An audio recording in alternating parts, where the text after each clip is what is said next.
သွားသွားပါတယ်စာလမသိတဲ့ယူတယောက်ဟာကြမစပင်မဲ့ရတဲ့ရသင်္ကန်းစာပဲတင်ဟာလေးချစ်တဲ့အောင်လို့ပြီးမမုန်းတရားတွေဟောတဲ့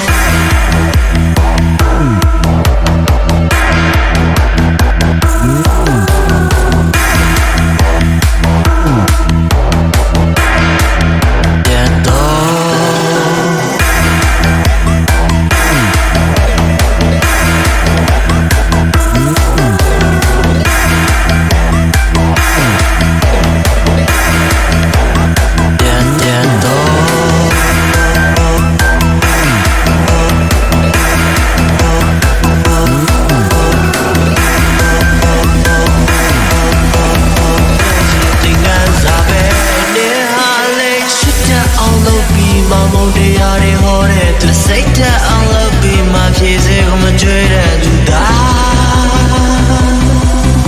ငါနေကိုလေးမောင်းနေနေကိုလေးမောင်းနေချစ်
သိရပါလေမင်းပြတ်ဆက်ချင်တာဟာကိုကိုကိုမှန်တဲ့ပြတ်ကြီးမင်းရဲ့မြတ်တာကအသွားပဲပြတ်ရှိမင်းနဲ့သူနဲ့ကထားတဲ့ကမ္ဘာမီဘူးသူပေါင်းစပ်ဖို့ဟဲ့မရှိဒီလိုမျိုးချမ်းပြီးဖန်နေရမင်း